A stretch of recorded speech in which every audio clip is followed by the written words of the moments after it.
हरिवो।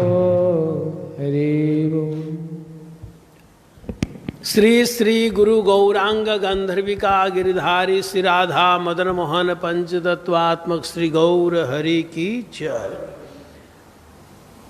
श्री श्री गुरु गौरांग श्री राधा श्याम सुंदर जीव की जय। श्री युधिष्ठिर भीम अर्जुन नकुल सहदेव पंच पांडव की जय। पतित पावन परम करुणामय नित्य लीला प्रविष्णु विष्णुपादष्टो दर्श श्री श्रीमद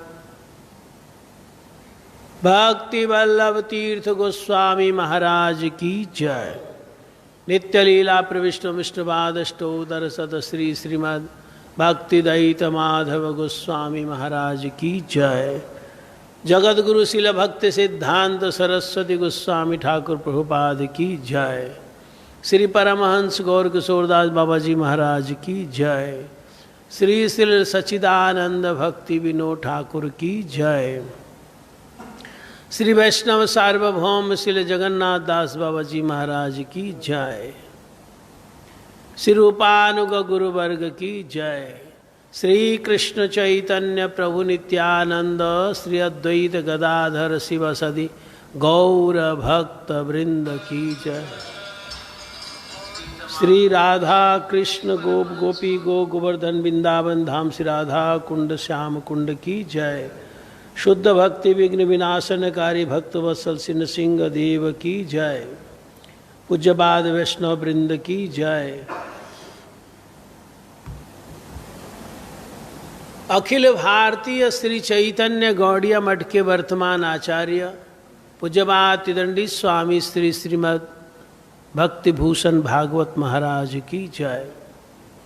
समस्त पूज्य मठवासी वैष्णव वृंद की जय।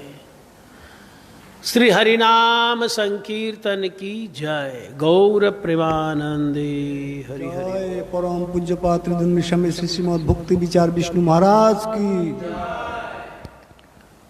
मूकं करोति वाचालं पंगुं लंघयते गिरिं यत्कृपातमहं वन्दे श्रीगुरुं दीनतारणम्। कृपया क्षमतामय अपराधिजनम् कलुषायुत सक्त सुदीननरं सुपथे परिचालय सर्वदिनं प्रणमामि च माधवदेवपदम्। भजनोर्जित सज्जन संघपतिं पतिताधिककारुणिकैकगतिं गतिवञ्चितवञ्चकचिन्त्यपदं प्रणमामि सदा प्रभुपादपदम्। श्रीचैतन्यमनोभीष्टं स्थापितं येन भूतले स्वयं रूपः कदा मह्यं ददाति स्वपदान्तिकम्। वाञ्छाकल्पतरुभ्यश्च कृपा सिन्धुभ्य एव च पतितानां पावनेभ्यो वैष्णवेभ्यो नमो नमः। आजानुलंबित भुजौ कनकावदातौ संकीर्तनैकपितरौ कमलायताक्षौ विशंभरौ द्विजवरौ युगधर्मपालौ वन्दे जगत्प्रियकरौ करुणावतारौ।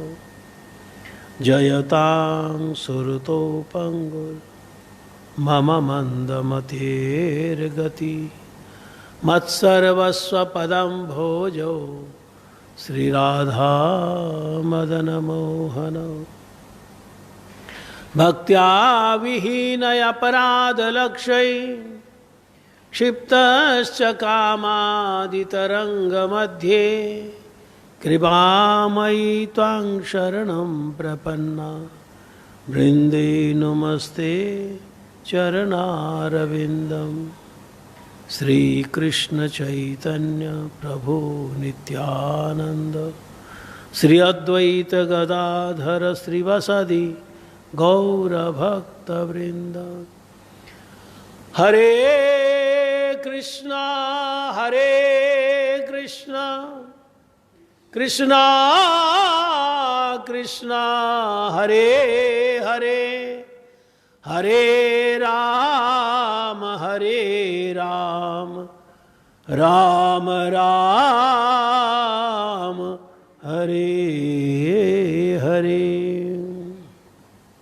सबसे पहले मैं अपने गुरुपाद पद्म पतित पावन परम करुणामय नित्य लीला प्रविष्टो विष्णुपादष्टोत्तर सत श्री श्रीमद् भक्तिवल्लभ तीर्थ गोस्वामी महाराज जी के अभय चरणारविंद में अनंत कोटि साष्टांग दंडवत प्रणाम करते हुए उनकी अहेतु की कृपा प्रार्थना करता हूँ।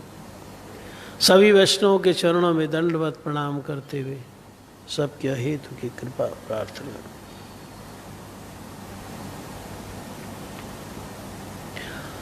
पतित पावन शिल गुरु महाराज की जय। गुरु महाराज के उपदेश जो हमारे जीवन को परिवर्तन कर सकते हैं, गुरु महाराज जी के उपदेश जो हमारे अंतःकरण को साफ कर सकते हैं, गुरु महाराज जी के उपदेश हमको जीने की जो सही दिशा है उसका पद प्रदर्शन कर सकते हैं। इसलिए अपने कल्याण के लिए हम लोग यहाँ पर गुरु महाराज जी के उपदेशों को सुन रहे हैं।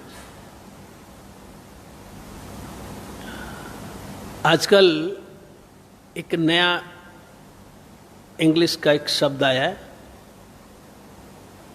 इंग्लिश में तो खैर उसको यूज कर रहे, हिंदी अखबार में उसको यूज कर रहे हैं। और वो क्या शब्द है, वो वर्ड है road rage. Road rage, road माने सड़क, रेज माने क्रोध, है ना। ऐसे किसी की कार जा रही है, किसी पीछे से बाइक आया, थोड़ी सी टच हो गई, चाहे उसके कार को कुछ बनाओ, बड़बड़ा के बाहर आएगा, जो गालियां उतनी आती होंगी उसको सारी गालियां देगा, झगड़ा करेगा, कहीं कहीं तो मारपीट हो जाती है, मार भी देते जान से। मध्य प्रदेश में होता ऐसे लाल बत्ती पे ऐसे सारी गाड़ियां रुकी हुई है, तो एक स्कूटर वाला थोड़ा आ गया, स्कूटी वाला आगे आ गया, वो कार वाले के आगे उसने खड़ी कर दी, वो तो बीच में से निकल सकता है जगह हो जाओ। अरे वहीं पर कार से निकले 4 लड़के, मारना शुरू कर दे, मारते मारते मार ही दिया उसको। कि हमसे आगे कैसे चला गया तू? ऐसे। अभी वो मनु शर्मा जेल से बाहर आया ना, उम्र कैद हुई थी उसको। क्या केस था उसका? यही तो केस था। हमने दोस्तों के साथ गया था बार में शराब पीने के लिए, तो टाइम खत्म हो गया, बंद हो गया, तो उन्होंने कहा भाई वो ले आओ। तो जो बार गर्ल है वो कहती है सर अभी तो ये बंद हो गया, अभी तो हम नहीं दे रहे। वो कहते मैं कहता हूँ लेके आओ। वो कहते सर बंद हो गया। उन्हें रिवॉल्वर निकाली, ठा ठा ठा गोली मार दी उसको। उम्र कैद की सजा हुई थी। ऐसे होता है। मेरे भी एक परिचित है, उनका भी बड़ा गुस्सा है, बट के शिष्य नहीं है, बड़ा गुस्सा है उनका। एक बार किसी ने ना उनकी कार ओवरटेक कर दी, अरे मेरी कार से आगे चला गया। वो अपनी कार करके आगे ले गया। उसमें भी लड़के बैठे होंगे, वो अपनी कार को आगे ले गए। अरे उसको तो गुस्सा आया, फिर वो कार को आगे ले आया, रिवॉल्वर से ठा ठा हवाई फायर किया। हो लड़कों ने कहा भाई इसके बाद तो बंदूक है। ये है रोड रेस। ये रोड रेस बड़े मतलब आजकल बड़ा कॉमन सा हो गया, अखबारों में बड़ा आ रहा है। मतलब कोई सहन नहीं करना चाहता किसी को। इसलिए आज के समय में चैतन्य महाप्रभु की शिक्षाओं का प्रचार होना बहुत जरूरी है। चैतन्य महाप्रभु की शिक्षाओं का अगर ठीक से प्रचार हो, ये रोड रेज की घटना का मतलब ही नहीं बनता है।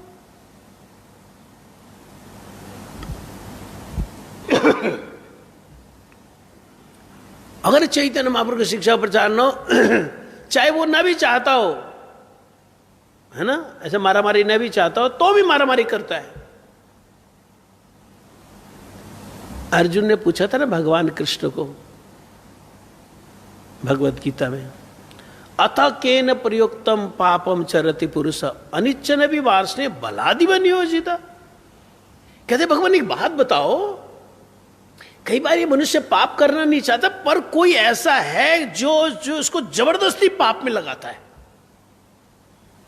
अनिच्छन भी इसकी इच्छा नहीं है, बलादिव माने जबरदस्ती उसको पाप में लगाता है। तो कौन लगाता है? अतः केन प्रयोक्तम, कौन इसको उसमें पाप में, पापम चरति पुरुषा। भाई बंदे की इच्छा नहीं है पाप करने की, फिर भी लगाते कौन? होता ना कई बार कोई कहते यार चलो अब मठ वाले के संपर्क में आए हैं, ये अंडा मीट नहीं खाना, सुना पाप होता है तो, है ना, नहीं खाएंगे नहीं खाएंगे। फिर कुछ दिन बाद चलो खा लेते हैं ना, है ना, ऐसे करेंगे, खा लेता है। कौन खिलाता है उसको? जब उसने सोच लिया गलत है पाप है, कौन खिलाता है? कई बार कथा में नींद आ रही होती है ना, तो उसको बोलते ए सो क्यों रहा है तू, रात को ऑनलाइन था ज्यादा देर तक। फिर उसको सोचते यार बिल्कुल ठीक बात है, कथा में बैठने से भी क्या होगा, नींद आ जाती है, रात को देर में सोता हूँ, ये मोबाइल देखता रहता हूँ, अब नहीं देखूंगा, है ना। जब वो सोने लगता है चलो थोड़ा देख लेते हैं ना, थोड़ा खोलता है और 1.5-2 घंटा कहाँ चला जाता है। फिर आंखों में खट्टा खट्टा लगने लगता है, जो कहता है आज चलो आज हो गया, कल से नहीं हो गया, मंगल आरती नहीं उठाया जाता ना, कल से ठीक टाइम में सोऊंगा। तो कौन जबरदस्ती उसको गलत काम में लगाता है? पूछते हैं। कौन पूछता है? अर्जुन। अनिच्छन भी वार से, उसकी इच्छा नहीं है, बलादिव माने बलपूर्वक जबरदस्ती उसको कौन पाप में लगाता है? भगवान कृष्ण ने कहा काम एस क्रोध एस रजोगुण समुद्भव महासनो महापापमा बैरी एनमी वैरिणम। ये है बैरी। बैरी माने शत्रु। शत्रु कोई आपको ठीक रास्ते पे लगाएगा, ये है शत्रु कहते। ये शत्रु लगाते कौन? काम और क्रोध। काम माने लस्ट इच्छाएं, और क्रोध, ये दोनों को तो लगाते। तो ये कैसे जा सकते हैं? भगवान कृष्ण ने इसका तरीका बताया कैसे जा सकते हैं। इंद्रियाणि परण्याहु इंद्रियभ्यः परम मना मनसस्तु परा बुद्धि बुद्धि परस्तु सा। देखो अगर हम ठीक से महाप्रभु की शिक्षाओं को, भगवत गीता की शिक्षाओं को पढ़े ना, हर सवाल का सब जवाब आ जाएगा, चाहे रोड रेज हो चाहे कोई हो। भगवान कृष्ण कहते हैं व्यक्ति अगर अपने आप को जान ले मैं कौन हूं और अपनी पावर्स उसको पता हो, तो कहते ये सब हो ही नहीं सकता है। दुनिया में कहते जितनी भी चीजें हैं, जो भी चीजें हैं, बड़ी बड़ी कोठियां हैं, गाड़ियां हैं, पैसा है, दौलत है, शोहरत है, जो कुछ भी है, इससे श्रेष्ठ इंद्रियां हैं। इंद्रियों से तो पकड़ेगा वो, तो पकड़ने वाला मजबूत होता है ना। और इंद्रियों से ज्यादा ताकतवर कौन है? मन। इंद्रियाणि परण्याहु इंद्रियभ्यः परमं मनः। मन। हमारे पूज्यवान निष्किंचन महाराज जी कहते देखो मैं आपको कथा सुना रहा हूं और तुमको अचानक याद आ जाए, ओहो वो तो गैस तो खुला छोड़ दिया, वहां पे दूध चढ़ाया हुआ, वो तो दूध गिरेगा, फिर गैस बुझ जाएगी, फिर वो गैस कमरे में फैल जाएगी, कोई ऐसा कुछ हो ना जाए, है ना। ऐसे ध्यान अचानक चला गया। तो अभी महाराज जी आई कांटेक्ट से बात करे तो क्या उठ भी नहीं सकते, थोड़ा महाराज जी इधर उधर देखे तब तो उठे, तो वो ध्यान देता। महाराज जी कहते, मैंने पूछा बड़ा क्या बोला मैंने? ओ मैंने सुना नहीं। कान के छेद तो खुले ही है, क्यों नहीं सुना? मन नहीं है, मन नहीं होगा तो सुनेंगे नहीं। गुरु महाराज जी सुनाते ना, वो उसने दोस्तों को बोला मेरे दोस्त में चलना, मेरी बारात पे चलना। वो कहते कोई बात नहीं, हमारे घर के सामने से तो बारात जाएगी, मैं वहाँ से शामिल हो जाऊँगा। तो गुरु जी कहते वो बारात जा रही है, वो कुर्सी लगा के घर के आगे बैठा हुआ है, इतने बैंड बाजे बज रहे हैं और वो बारात जा रही है, तो वो घोड़ी के ऊपर से इशारा करता है आजा आजा, वो ऐसे करके देख रहा है। उसका ना मन कहीं और कुछ और सोच रहा है। वो बारात तो चली गई, फिर वो बाद में दोनों उसका तू यार मेरी बारात में नहीं आया। वो कहता मुझे पता ही नहीं लगा तुम कब चले। अरे मैंने तू सामने बैठा था कुर्सी में, तूने ये ड्रेस पहनी हुई थी, मैंने तेरे को इशारा भी किया, तू मेरे को देख भी रहा था। आंख खुली है, चेहरा भी उधर है, लेकिन मन नहीं है। तो इंद्रियां काम करती है किससे? मन से। मन अगर नहीं तो इंद्रियां भी काम नहीं करती। मन से भी ताकतवर कौन है? बुद्धि। मन कौन होता है? हमारे परम गुरु महाराज जी कहते हैं संकल्प विकलात्मक मना। ये संकल्प करता करूं नहीं करूं, करूं नहीं करूं, भाई यही करता रहता मन। और मन क्या करता है? मन देखता है कंफर्ट जोन कौन सा है। मन हमेशा कंफर्ट जोन में रहेगा।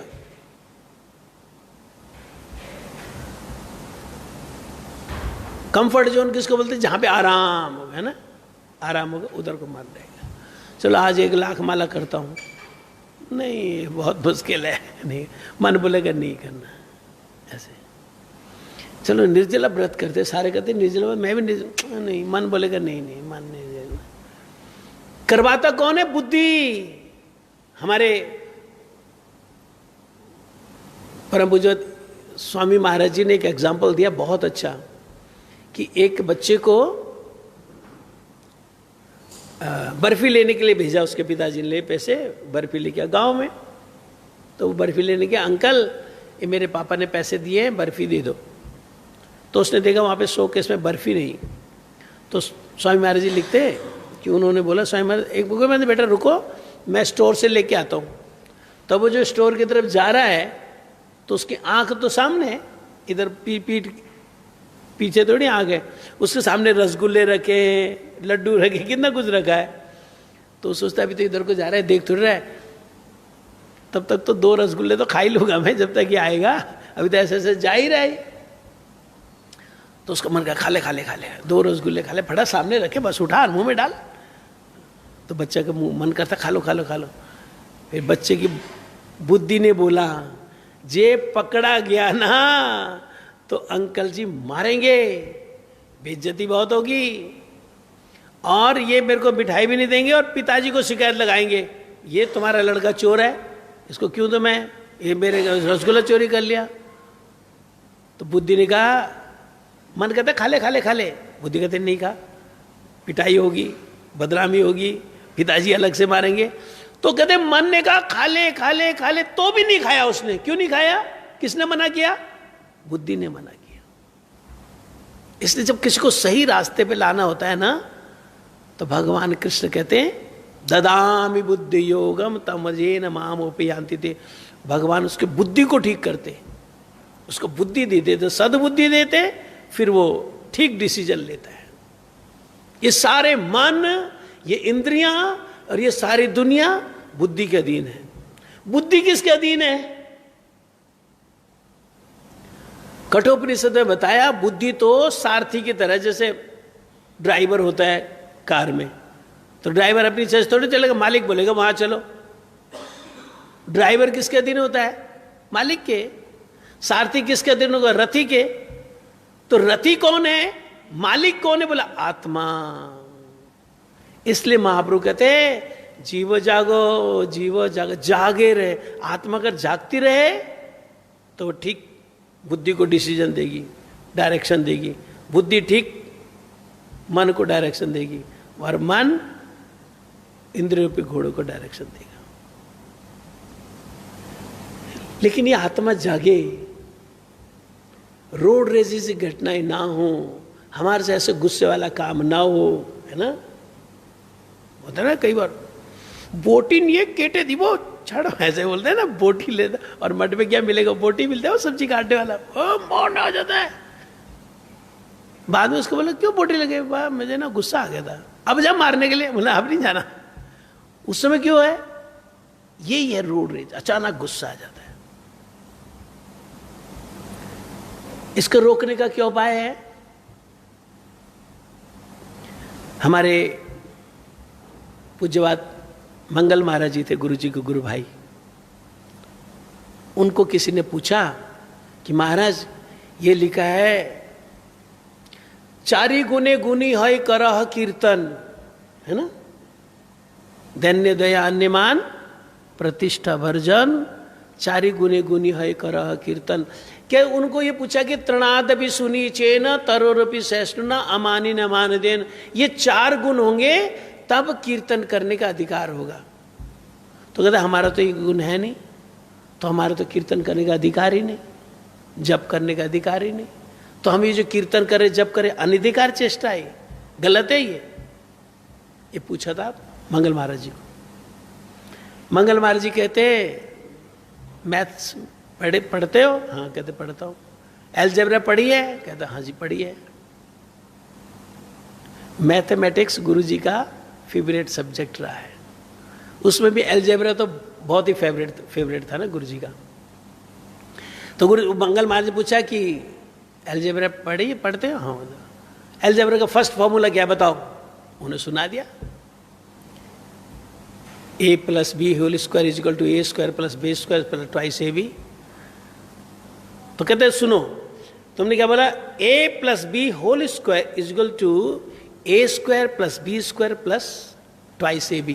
अगर कहते इसके इधर रख दे a square + b square plus twice ab is equal to क्या होगा?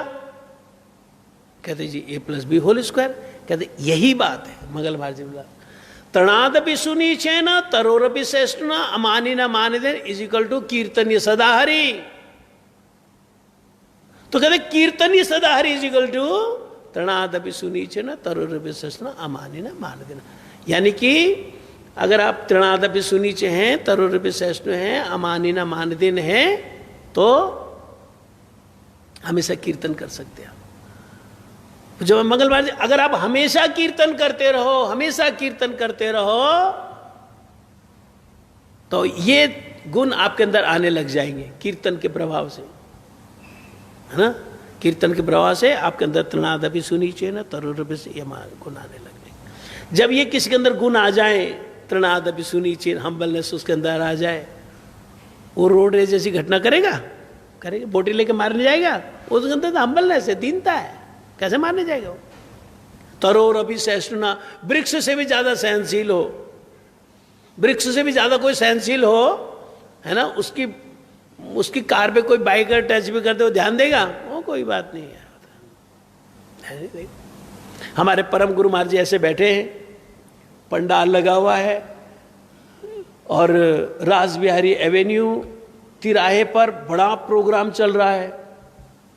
तिराहा मतलब इधर भी रास्ता, इधर भी रास्ता, इधर भी रास्ता, सब लोग बैठे हुए, पंडाल प्रोग्राम चल रहा है।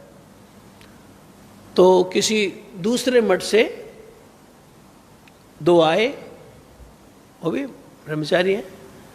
परम गुरु जी के जो आगे चौकी है ना, उस पर एक इश्तिहार रख दिया और सबको इश्तिहार बांट दिया।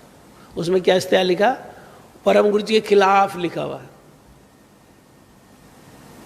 ये नकली महात्मा है, ये फलाने मठ से इतने पैसे लेके आ गए हैं, फलाना है, ये नकली मठ है, ऐसा कुछ बहुत कुछ लिखा हुआ। परम गुरु जी ने पढ़ा उसको, उनके खिलाफ लिखा हुआ। तो उन्होंने क्या किया, देखा कौन कौन कथा में बैठे, तो अपने अनुकूल 2 शिष्यों को बुलाया, बोला ये जो आए हैं ना दोनों, ये हमारे बड़े गुरु भाई का शिष्य लोग हैं, तो इनको अच्छी तरह से बिठाओ, प्रसाद दो इनको। ये बोला। हमारे जैसा होता तो देखते अनुकूल कौन है उनको इधर आओ, ये दोनों को ना उधर ले जाकर पांडव मंदिर में ले जाकर इनको खूब मारो, तो दोबारा ऐसे करे ही नहीं। परम गुरु जी कौन है? वो तरोर अभी श्रेष्ठुना, इसलिए उनको गुस्सा ही नहीं आया। वो क्यों नहीं गुस्सा है? अमान न मान देना, उनको मान सम्मान के लिए पागलपन ही नहीं है। तो ये जब तृणाद अभी सुनी चेन तरोर अभी श्रेष्ठुना अमानिदा मान देना हमारे अंदर आएगा, तो ये रोड रेस जैसी घटनाएं हम नहीं कर पाएंगे। ये चैतन्य महाप्रभु की शिक्षा का जब प्रचार होगा ना, तो इस तरह की घटनाएं कम हो जाएंगी। नहीं तो अनिच्छन विमाश्रय बलादिव नियोजिता, उनकी इच्छा हो या ना हो उन पर गुस्सा आ जाएगा, लड़ाइयां होती रहेंगी। क्यों जबरदस्ती वो तो लगा, उनको कोई पाप में लगाता है। अनिच्छन भी उनकी इच्छा नहीं है तो भी बलादिव जबरदस्ती उनको लगाया जा रहा है। कौन लगाता है? कामेश क्रोधेश, ये काम क्रोध लगा देते। आज का गुरु जी का उपदेश इसी पर है। गुरु महाराज जी बोलते हैं, Narad Goswami gave Dhruva some advice, and Dhruva's mother Suniti also advised him. Narad Goswami ji ने ध्रुव को सलाह दी, उपदेश दिया, और ध्रुव की जो माता जी है सुनीति, उसने भी एडवाइस दिया। 10 एक ही जैसा उपदेश दिया। If you have any kind of hostile mentality against your stepmother, then you will not succeed in your worship of the Lord. उनके गुरुजी नारद जी या उनकी माता जी सुनीति, उन्होंने उसको बोला कि अगर तुम्हारे अंदर जो तुम्हारी स्टेप मदर है, सौतेली माता है सुरुचि, उसके प्रति हॉस्टाइल मेंटेलिटी रहेगी, द्वेष भावना रहेगी, द्वेष बुद्धि रहेगी। मेरे को ऐसे परेशान कर रखा, मैं कितना अच्छा अपने पापा की गोद में बैठा हुआ था, महाराज की गोद में बैठा था, वो जबरदस्ती वहां से उतार दिया, ऐसी गालियां दी, ऐसे मेरी बेइज्जती करके रख दी है, मेरे कोई गलती भी नहीं थी, बिना बात को मेरी बेइज्जती कर दी। ऐसे सोचते रहेंगे, द्वेष भाव रहेगा, मेरी बिना बात को बेइज्जती कर दी, तो क्या होगा? Then you will not succeed. आप सफल नहीं होगे। किसमें? In your worship of Lord. भगवत जो सेवा कर तुम कर रहे हो, इसमें तुमको सिद्धि नहीं मिलेगी। गुरु महाराज जी कहते हैं, नारद जी ने कहा, अगर तुम अपनी सौतेली माता के प्रति द्वेष भाव रखोगे कि बिना बात को इसने मेरी बेइज्जती करके रख दी, साधना तो तुम करोगे, सिद्धि नहीं होगी। You will not succeed in your worship of Lord. और आगे गुरुजी लिखते, you will not receive his grace. His means H capital, Supreme Lord. तुम भगवान की कृपा को भी नहीं प्राप्त कर सकते। या चैतन्य महापुरुष जी ने ये ध्रुव चरित्र प्रहलाद चरित्र 100 से भी ज्यादा बार सुना है ना। क्यों सुना? ताकि हम इस बात को ग्रहण करें। कई बार होता है ना, प्रभु जी थोड़ा आप रसोई कर देंगे। कितने लोग का रसोई है 50 लोग का, अकेला तो मुश्किल है, तो कोई बात नहीं, मैं फलाने को नहीं उसके साथ नहीं जाना मैंने, ऐसे गुस्सा हो जाते बोलते थे, उसके साथ नहीं जाना मैंने।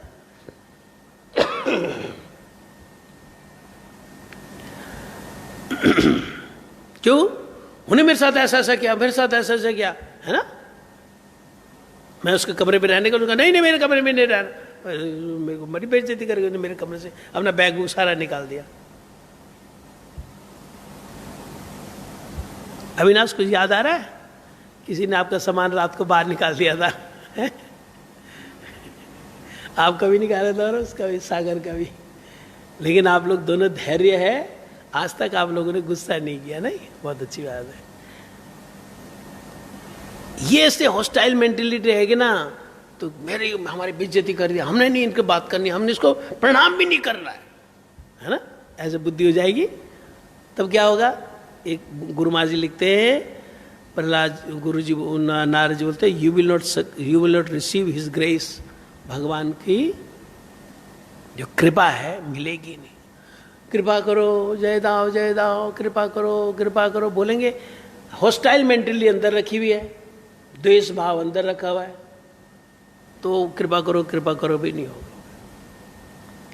इसलिए गुरु जी की शिक्षाएं, महाप्रभु की शिक्षाएं, ये हमारे जीवन को परिवर्तित कर सकती है। एक फूल होता है, उस फूल को बोलते हैं सूरजमुखी। उसकी क्या विशेषता होती है?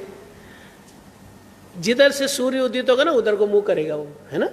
फिर जिधर जिधर सूर्य जाएगा उधर उधर को ऐसे ऐसे जाते रहते हैं। ऐसे होता है ना सूरजमुखी, उसका तेल भी बनता है जी ना, के अंदर जो होता है ना सूरजमुखी, देखा नहीं? आप देखेंगे ज्यादातर पेड़ों के पत्ते ना ऐसे होते हैं, ऐसे, उनका मुंह ऊपर की तरफ होता है ना। फूल ऐसे खिलते हैं, इधर को ऊपर की तरफ को खिलते हैं फूल, ऐसे को नहीं, ऐसे करके नहीं खिलते। ज्यादातर फूल ऐसे खिलते हैं, पत्ते ऐसे करके होते हैं, पेड़ों में ऐसे ऐसे पत्ते होते हैं। क्यों होते हैं? जिधर से ऊर्जा आती है ना, उनको सूर्य की किरणों से ऊर्जा आती है, जिधर को ऊर्जा आती है ना उधर को मुंह करके रखते हैं। ऐसी हमको ऊर्जा कहां से आती है, या हमको ऊर्जा कहां से मिलेगी? गुरु जी से। इसलिए गुरु जी की तरफ मुंह करके रखना पड़ेगा। पूज्य बात केशव प्रभु को मैंने पूछा था, मैंने कहा, मैं उनको महाराज बोलता था, इतने बड़े थे उम्र में। मैंने कहा महाराज, मैंने संकल्प लिया कि इस जिंदगी में चाहे मैं नलायक रहूं, चाहे सिद्ध पुरुष हो जाऊं, मठ छोड़ के नहीं जाऊंगा, जीवन की आखिरी सांस तक मठ में रहूंगा। तो आप तो बहुत लंबा एक्सपीरियंस आपका मठ में रहने का, शुरू की बात है, 1986-87 की बात है। मैंने कहा जी, मैंने ये संकल्प लिया था, आप मेरे को बताओ कि कैसे मैं सारी जिंदगी मठ में रह सकता हूँ। तो उन्होंने बोला, अपना गुरु जी का मुख देख के रहना। कैसे मुख ऐसे कर कैसे देखते रहें गुरु जी का मुख, गुरु जी, है ना। मैंने कहा जी मैं समझा नहीं, मुहावरा है, मुझे क्या पता, समझा नहीं। उन्होंने बोला, अगर आदर्श देखना हो तो सिर्फ अपने गुरु जी का देखना और किसी का नहीं। तो मैंने पूछा जी, मैंने कहा मैं सच्चिदानंद पुरुष ऐसा सीखा हूँ, अनंग पुरुष ऐसा सीखा हूँ, तीन बंधु दीनार्थी पुरुष ऐसा सीखा हूँ, बलभद्र पुरुष ऐसा सीखा हूँ, निष्किंच मार्ग से ऐसा सीखा हूँ। जो उस समय मठवासी थे उनका नाम लिया मैंने, उनसे जो सीखा मैं। वो कहते मैं ये नहीं कह रहा हूँ कि बलभद्र खराब है, कि सच्चिदानंद खराब है, कि दीनार्थी खराब है, कि अनंग खराब है, कि निष्किंच मार्ग खराब, मैं ये नहीं कह रहा हूँ। लेकिन कहते ये याद रखो कि सब साधक हैं, ये सब साधक है। किसी की साधना अच्छी है, किसी की बहुत अच्छी है, किसी की साधना ढीली है। लेकिन तुम्हारे जो गुरुजी हैं, तुम्हारे गुरुजी साधक नहीं है, तुम्हारे गुरुजी भगवान के निजी जन हैं। कहते साधक को अगर तुम आदर्श बनाओगे तो एक दिन तुम टूट जाओगे, क्योंकि साधक तो गलती करेगा। जब गलती तुम देखोगे तुम तो टूट जाओ। यार मैं तो भगवान की बात इसी को मानता था, या भगवान से ज्यादा मैं इसको मानता था, ये तो ऐसे ऐसे करता है, तो तुम टूट जाओगे। इसलिए कहते आदर्श अगर बनाना है तो गुरु जी को बनाना। बहुत अच्छे अच्छे उपदेश है गुरु जी के, उसको कल डिस्कस करते हैं। हमारे त्रिदंडी महाराज जी आए हैं, उनसे कथा सुनेंगे। एक दो क्वेश्चंस, आइए त्रिदंडी महाराज जी विराजिए, एक दो क्वेश्चंस ले लें। लोगों को इंतजार रहता है कि उनके सवाल का जवाब कब आएगा।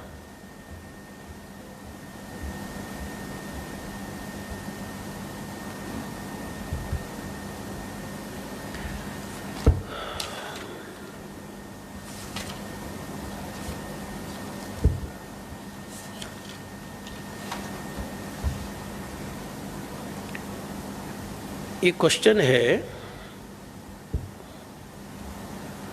कल भी पढ़ा था मैंने। महाराज जी, सुभद्रा भगवान कृष्ण की बहन थी,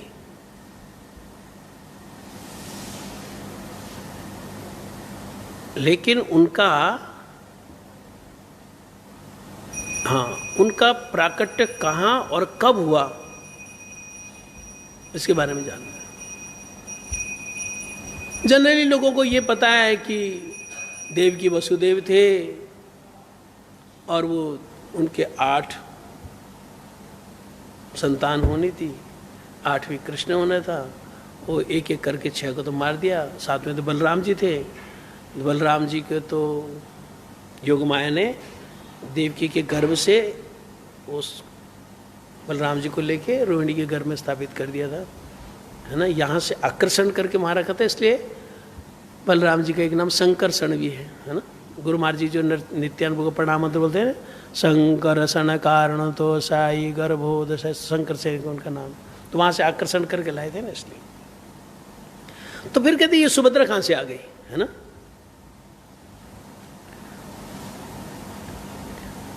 सुभद्रा के बारे में ऐसा है कि जब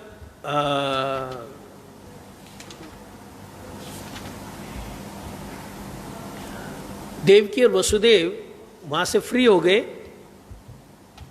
कहां से, जेल से, उसके बाद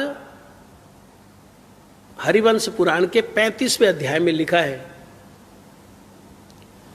कि उनके 9 संतानें हुई थी, उसमें से एक संतान की मृत्यु हो गई थी, चित्रा की, बाकी 9 संतानें थी। बलराम तो पहले हो गए थे, बाकी 10 संतानें वहां पर से हुई थी। कहाँ से हुई थी? रोहिणी के गर्भ से। बलराम जी रोहिणी के पुत्र है ना, तो रोहिणी के गर्भ से। रोहिणी, वसुदेव जी की बहुत सारी स्त्रियां थी, सिर्फ देवकी नहीं थी, तो रोहिणी के गर्भ से सुभद्रा प्रकट हुई थी। कहाँ प्रकट हुई थी? क्वेश्चन है, कहाँ प्रकट हुई थी? मथुरा में।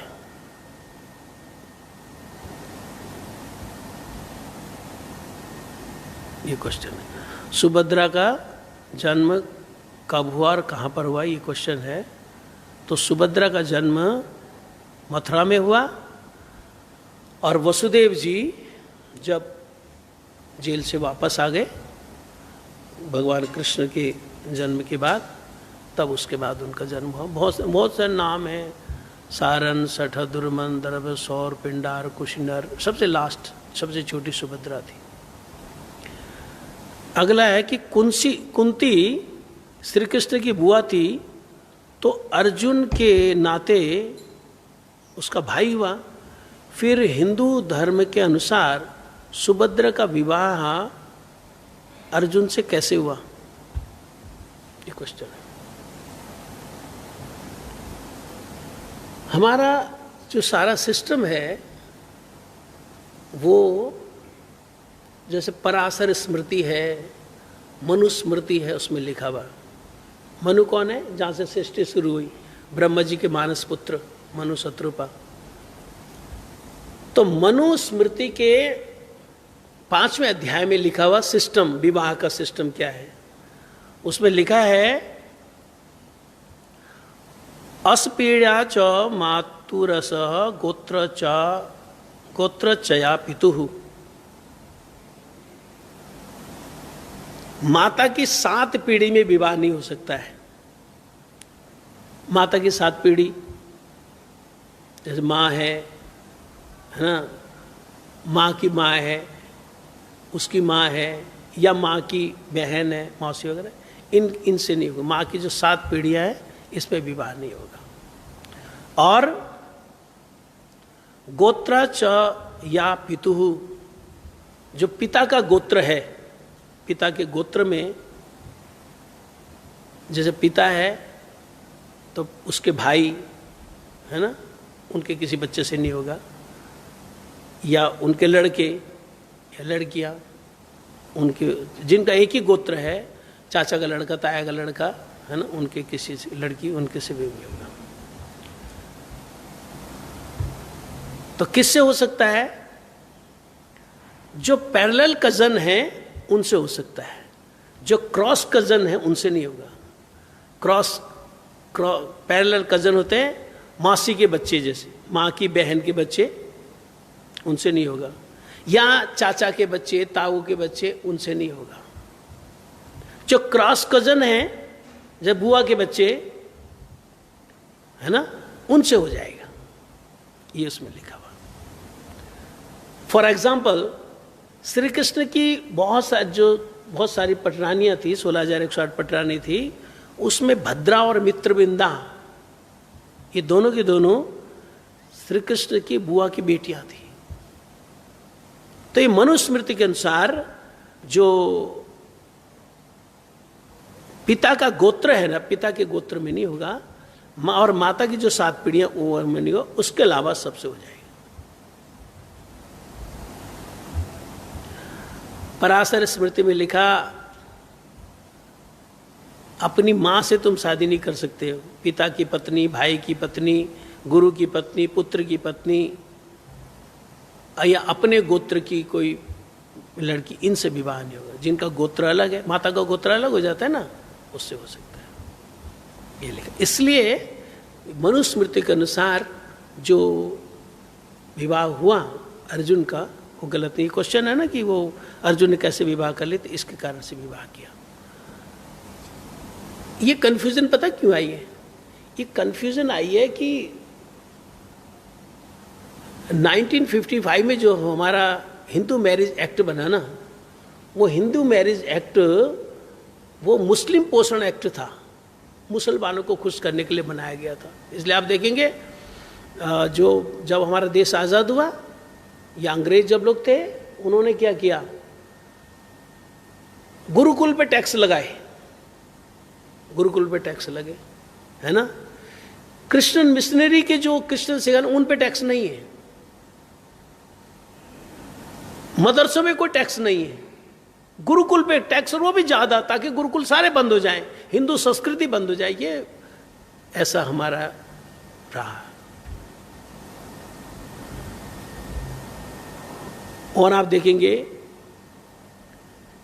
किसी भी हिंदू मंदिर को, है ना, वो गवर्नमेंट ले लेती है ना, अपने हाथ में ले लेती है। जैसे बालाजी का मंदिर है, वहाँ की सारी इनकम सारी ले, 30% उनको देगी मंदिर वालों को, 70% ले लेगी, और वहाँ कहीं खर्च करे वो, चाहे उसे मस्जिद बनाए, कोई उसको क्वेश्चन नहीं पूछेगा। ऐसा है ना, कई मंदिर लिया, अभी बांकी बिहारी के मंदिर को कहते ले लेंगे हम, ऐसे बोल रहे थे ऐसे। लेकिन किसी मस्जिद को नहीं लेते, किसी चर्च को नहीं लेते, चाहे उसकी कितनी भी इनकम हो, चाहे वहाँ पर कितनी भी गड़बड़ी हो। सिर्फ हिंदुओं को दबाने के लिए कुछ ऐसे एक कानून बने थे।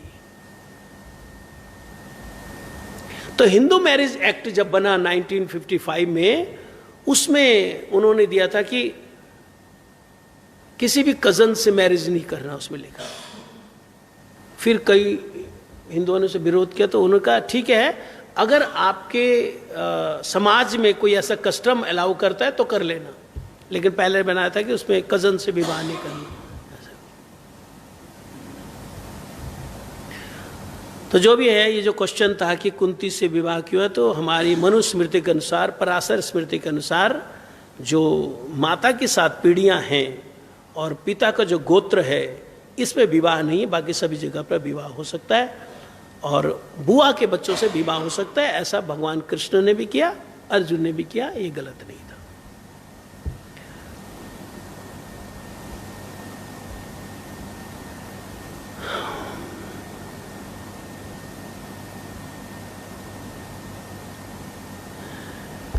अच्छा, 5-6 क्वेश्चन है, एक छोटा क्वेश्चन है, तो टाइम कम है। यदि कोई हमेशा तुलसी का पौधा मांगता है, देना चाहिए। उनके घर में ऑनियन का खाना बनता है, अनियन होता है ना, प्याज, अनियन का खाना बनता है, तो कहते हैं वो तुलसी मांगते हैं, उनको पौधा देना चाहिए। देखो, ये तो पता करें कि वो तुलसी के पौधे का करते क्या है। अगर वो तुलसी का पौधा भगवान की सेवा के लिए लेते हैं तो ठीक है ना। कोई काढ़ा बनाने के लिए ले लेंगे, तब नहीं देंगे। हमको पता होना चाहिए कि किस लिए ले रहे हैं, नहीं तो पाप हमको भी लगेगा। अनियन बनता है नहीं बनता उसकी कोई बात नहीं, अगर वो उसमें अनियन बनाते हैं, उनके घर में कोई खाता है, प्याज लहसुन खाता है, लेकिन उसमें नहीं डालते वो, लेकिन भगवान की पूजा करते ठीक से, तब उसको दे सकते हैं। लेकिन अगर आपको पता है कि अनियन के साथ मिक्स करके खाएंगे, कि दवाई के रूप में खाएंगे, कि चाय में उबाल के खाएंगे, कि काढ़ा बना के खाएंगे, या उसको पीस के कोई दवाई बनाएंगे, तब हम नहीं दे सकते।